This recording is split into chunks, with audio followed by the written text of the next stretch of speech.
coming up here in just a little bit. And so thanks a lot, and we'll schmooze, and I promise no one will have to carry me to my car. All right, thanks. We'll get our roundtable going here in just a little bit. And how come you decided to run against that? Well, he's a 28-year-old Iraq combat veteran with a small family, wife and 2 kids. And he follows the Constitution until he is free, so without... So this is either going to be really good or it's going to be really better than good. How's that? I'll put that down. And we have a live microphone up. Wow. We're working on it. Those hard-boiled eggs. Big round of applause. Here we are live.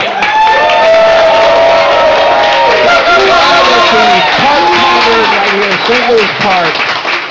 It is a live roundtable. We're very excited to be here tonight with our guest, of course, Sue Jeffers, ladies and gentlemen. A big round of applause. Kid, very humble. We'll try to get her to come out of her shell. Sue Jeffers, ladies and gentlemen. And of course, newly elected Republican senator from Lakeville, our guest tonight, Dave Thompson.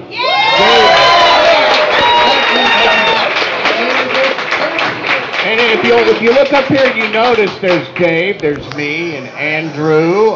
It is the beginning of the bald guy takeover of the world. Just want to let you know. No longer will we just be evil, diabolical masterminds.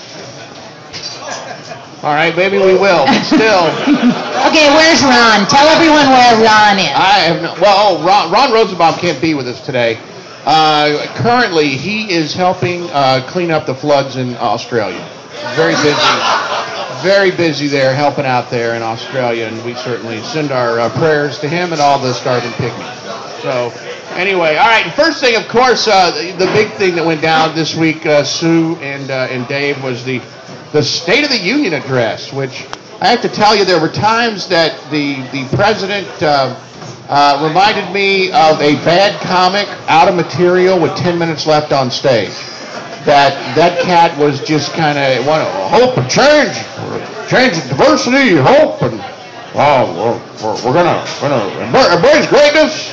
He's just looking for adjectives. And it dragged on forever. It was so long. I didn't even realize it's 11 o'clock at night. I'm thinking, wait a minute, it's 11 o'clock at night. Well, how come State of the Unions? I don't remember going off that late. Yeah, but everything's doing good. We heard everything's doing good. I don't all presidents say that. All I heard out of President Obama was more rationalizations for more of his failed policies.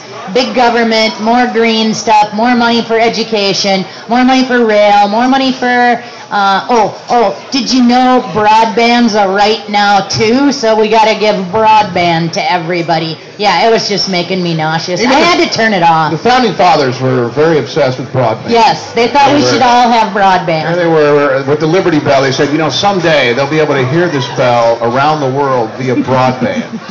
Now, I heard it on the radio. I happened to be in my car, so I listened to the majority of it that I heard on the radio. What was the visual? It sounded to me like there was a total lack of enthusiasm in the crowd. Was that the result of this seating arrangement they had, this love and peace seating arrangement? I have a theory on this. I think the reason there wasn't much excitement is because we didn't have to look at Nancy Pelosi, Ms. Jumping Jack, up and down, up and down, up and down, behind Obama all the time. Their ideology or their commitment to liberty or whatever political side of the aisle you're on, that they're just trying to find a guy that people will go, yeah, I know who that is, I'll vote for him. Well, name ID is a big deal in politics. There's no question about that. But at some point, you've got to have some substance behind it. In my view, Keith Olbermann doesn't. But I think I could explain a little bit of the mood in that room tonight. We had a switch over in the legislature here in Minnesota. And exactly. And I can tell you, if you are a Democrat, you got to move your office as a senator from the Capitol to the state office building. That's a buzzkill. Yeah. It really is. And for the first time ever. Yeah, well, 38 years, for the first time since party designation. But seriously, when you lose the majority, now of course President Obama didn't lose his Senate majority, but he had it weakened, and he lost the majority in the House. He's standing up there going, you know what? Speaker Boehner is just not going to bring to the floor what Speaker Pelosi did, and I'm in neutral. And I think that really impacts the whole institution. I really do. Falling over because you're the weight, you're so lopsided. The President of the United States has the biggest bully pulpit in the world, right?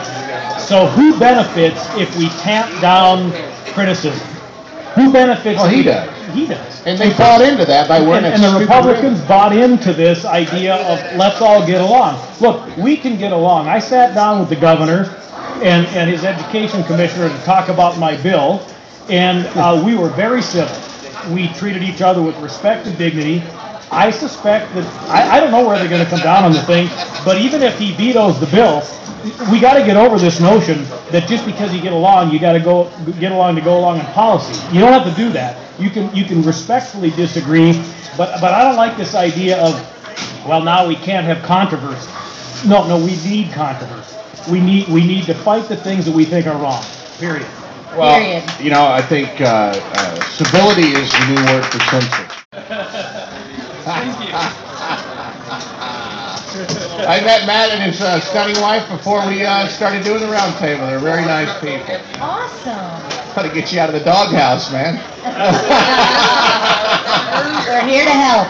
We're here to help.